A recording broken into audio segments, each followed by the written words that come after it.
भाई बजाने में लग गए।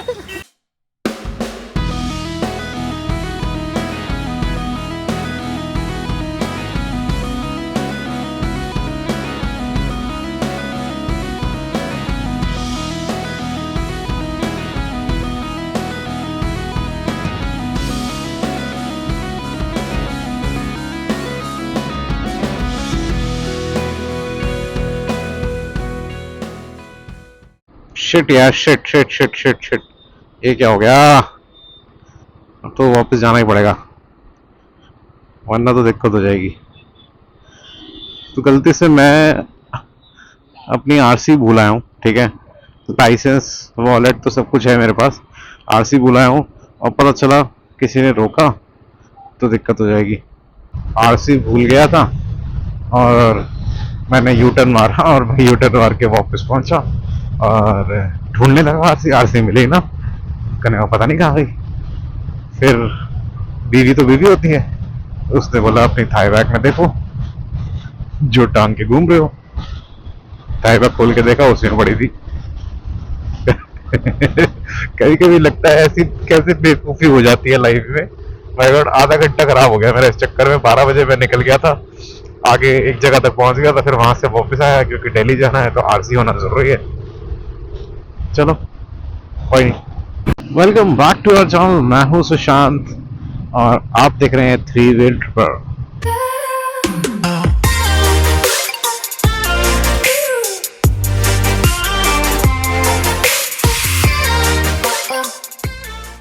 यहाँ से शुरू हो जाती है दिल्ली की बस्सड़।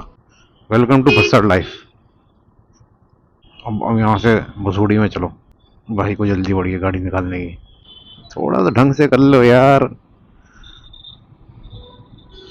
पता नहीं क्या ही करते हैं। ऐसा बनाया है दिल्ली की एंट्री, बंदा परेशान हो जाए। यहाँ से तो हम ऊपर चढ़ जाएंगे क्योंकि यूपी पे तो चालान करता है अगर आप मेन हाईवे यूज़ करो। यहाँ से कम मिडल लेन से तो जा पाएंगे। चलो चढ़ गए हम यहाँ से मेन लेन में, थोड़ा समय बचेगा।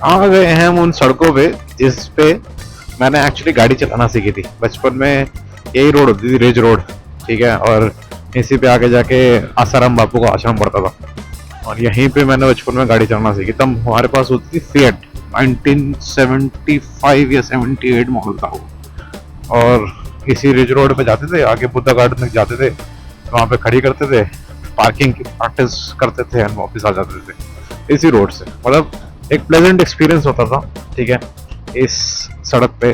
और इस सड़क की खास बात ये है कि साला गर्मी हो सर्दी हो, आपको मौसम इस पे मतलब ये प्लेजेंट ही लगेगी सड़क।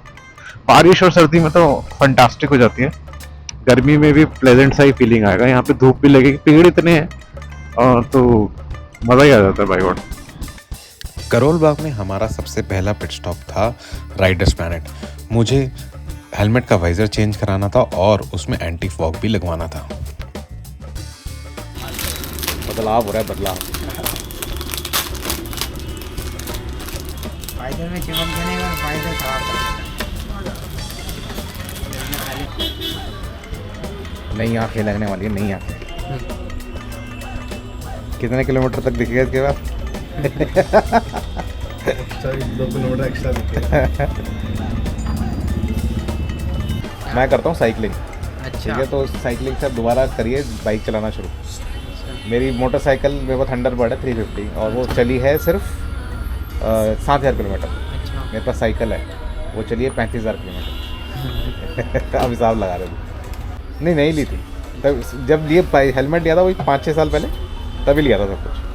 अच्छा, सारा रेडी है। राइडर्स प्लैनेट के बाद हम गए नामधारी ग्राफिक्स। अपनी बुलेट की सेकेंड लेवल की मॉडिफिकेशन कराने। करोल बाग जाने की सबसे बड़ी प्रॉब्लम ये होती है कि आप छोटे से छोटा काम भी कराने जाओ तब भी आपका पूरा का पूरा दिन ख़त्म हो जाता है। फाइनली अब शुरू करते हैं कल हम क्या क्या करा के आए थे करोल बाग से मॉडिफिकेशन। नीचे की चीज़ें आपने देखी हुई है, मैंने पहले ये एलॉय व्हील्स लगवाए थे और साथ में टायर प्रोफाइल चेंज करवाया था, जिसकी वजह से काफ़ी अच्छा लुक हो गया था बाइक का। अब कराया मैंने सेकंड स्टेज का मॉडिफिकेशन, जिसमें फ्रंटल लुक काफ़ी सारा चेंज कर दिया, जिसकी वजह से बाइक की शक्ल बदल गई है। अब मैं आपको दिखाता हूँ बाइक का फ्रंटल लुक। तो सबसे पहले शुरू करते हैं ऑक्सिलरी लाइट के साथ। ऑक्सिलरी लाइट हमने जो लगवाई है ऑक्स लाइट, ये AJC की लगाई है। इसमें 4 मोड हैं आज की डेट में। सो आपको रेड वाला दिख रहा है, second mode is yellow, third mode is white and fourth mode is a mix of yellow and white. इसकी एक और ख़ास बात यह है कि अगर आप ऊपर की जो बैंड देख रहे हैं, इस बैंड से देखने में पता चल जाता है कि कलर कौन सा चल रहा है। अगर आप राइड कर रहे हो, राइड करते करते ये बैंड का कलर आपको बता देता है कि कौन से कलर की ऑक्स लाइट ऑन है, वरना it is very difficult to जज कि सामने जो लाइट जल रही है वो कौन सी चल रही है, क्योंकि आपको रोड पे कई बार पता नहीं चलता। अगला एडिशन जो हमने कराया है वो कराया है ये बाग बस्टर्स नकल गार्ड्स। ऑल्दो ये ओरिजिनल बाग बस्टर नहीं है, but you know first copy is good enough. 1500-2000 रुपये में आपको बाग बस्टर जैसा लुक दिख रहा है and it is not even carbon fibre, ये पूरा प्लास्टिक है, बट ये लुक ऐसा देता है कि जैसे कुल कार्बन फाइबर बॉडी हो, जिससे लुक काफ़ी चेंज हो जाता है। और इसको लगाने के लिए आप देखेंगे, so the clamps are set on the handle. यही अगर कोई और बाइक होती तो देयर इज़ अ पॉसिबिलिटी कि उनको एक्सटेंडर लगाना पड़ता, लेकिन बिकॉज थंडरबर्ड है, इसमें स्पेस काफ़ी है, तो इनको एक्सटेंडर की जरूरत नहीं पड़ी। यहीं पे क्लैम्प सेट हो गए और लुक एकदम बदल गई। Third and the most important thing वो ये वाइज़र है। इसमें अगर आप देखोगे इसका लुक जो है वो बिल्कुल ऐसा है कि हमने यहाँ पे कार्बन टेपिंग भी करा रखी है, ऐसा लुक आ रहा है। प्लस ये जो फील, लुक एंड फील सामने वाइज़र का है, ये बिल्कुल हिमालयन की तरह है and this is with an extender. इसमें एक्सटेंडर लगा हुआ है, इसको पुल करने के बाद ये एक्सटेंड होकर ऊपर तक चला जाएगा। सो विंड ब्लास्ट स्पेशली अगर आप ब्लॉगिंग करी जा रही है तो विंड ब्लास्ट का सॉल्यूशन दे देता है ये एक तरीके से। प्लस मैंने देखा कि जो पॉस्चर एंड लुक है वो काफ़ी बदल गया है after setting up this visor. इस वाइज़र की एक और ख़ास बात यह है कि जो ये वाइज़र है ये सिर्फ 2 पेचों पे नहीं टिका हुआ या 2 स्क्रूज़ पे नहीं टिका हुआ। हमने क्या करा है, साथ में एक फ्रंट ग्रिल लगाई है। ये ग्रिल जो है ये आपको हिमालयन में दिखती है, जो इस वाइज़र को सपोर्ट करती है। प्लस इस पे जो मैंने स्पेशल काम कराया वो ये कराया कि इसी पे अब फ़ोन होल्डर लग गया। So this phone holder is from HJC। इस फ़ोन होल्डर में USB पॉइंट भी है, सो चार्जिंग करनी हो चार्जिंग करी जा सकती है साथ में। तो ये ज़िंदगी काफ़ी आसान कर रहा है एंड प्लस इसका जो लुक है वो बिल्कुल सामने है। तो जनरली हैंडल्स पे अगर लगाते हैं आप, हैंडल्स पे आप लगाओगे तो आपको लेफ़्ट राइट देखना पड़ेगा, लेकिन ये बिल्कुल ऐसा बनेगा कि मैंने फ़ोन अगर पोर्ट्रेट लैंडस्केप मोड में लगाया तो फ़ोन बिल्कुल यहाँ सेट होगा। थोड़ी सी पोजीशनिंग इसकी अभी नीचे करनी बाकी है ताकि ये अराउंड इस एरिया में आ जाए एंड देन जस्ट अब वो मीटर हो जाए। अभी थोड़ा सा ऐसा लगता है मुझे कि विजन में प्रॉब्लम कर रहा है जब मैं चला के वापस आया बाइक। जो लास्ट थिंग हमने कराई वो था टैंक का कवर। मेरे पास 2 ऑप्शन थे, या तो मैं टैंक को PPF कराता या फिर मैं उस पर कोई टेपिंग कराता।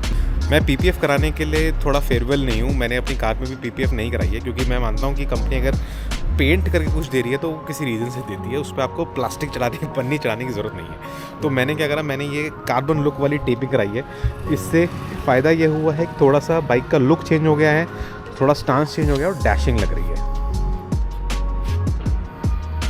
रिसेंटली जो आपने मेरा लास्ट ब्लॉग देखा होगा उसमें अगर आप देख सकते हैं जो फ्रंटल पोस्चर था without the visor and without this नकल गार्ड्स तो कैसा लुक आ रहा था, लेकिन अब आप देख सकते हैं कि कैसा लुक आ रहा है। सो विजन एकदम बदल गया। कोई देख के यहाँ से नहीं बता सकता कि मैं थंडरबर्ड ही चला रहा हूँ। It could have been a different bike from this angle, but Thunderbird पे ये सब लगने के बाद टाइम से भाई साहब जज्बात ही बदल गए हैं, बिल्कुल लिटरली जज्बात बदल गए हैं, लुक एकदम बदल गया है।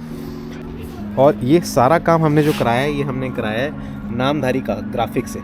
नामधारी ग्राफिक्स पे पहुंचने का जो रीज़न था वो था काफ़िला, बिकॉज मैं अनिरुद्ध जो रुद्रा शूट्स वाला है, इन्फ्लुएंसर है, उनके साथ राइड करता हूँ, तो उनके थ्रू मैं यहाँ पहुँचा। काम बहुत अच्छा हुआ, बजट में हुआ, ऐसा नहीं कि बहुत ज़्यादा चार्ज हुआ।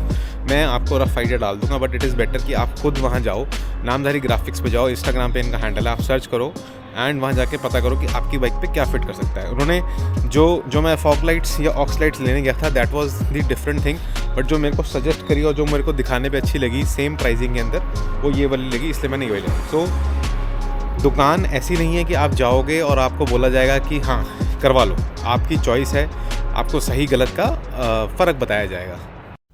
नामधारी ग्राफिक्स पे हुआ हमारे साथ इत्तेफाक। रुद्रा शूट्स के फाउंडर अनिरुद्ध हमें वहाँ मिले और उन्होंने हमारी बाइक को करा काफिला के टैग से प्रमाणित।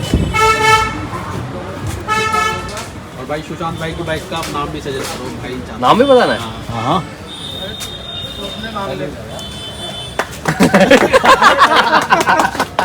भाई बजाने में लगे। बाजी आया ना इसलिए लोग रुक के देख रहे हैं, क्या हो गया, तालियां बज रही हैं। भाई गए हम थोड़े दिन बाद में लगते नहीं भाई गए। अबे यार 2 से 3 दिन तक पानी नहीं लगने देना। करते हैं इस व्लॉग को यहीं ख़त्म। अगली बार हम जब भी राइड पर जाएंगे तो आपको दिखाएंगे कि कैसा लुक एंड फील आता है। फॉर नाउ जब आप ये व्लॉग देख रहे होंगे तो हम जैसलमेर की अपनी ट्रिप पे निकल चुके होंगे और जैसलमेर के वीडियोस भी आने शुरू हो सकते हैं, वैसे आएगा तो इसके बाद ही। तब तक के लिए बाय बाय।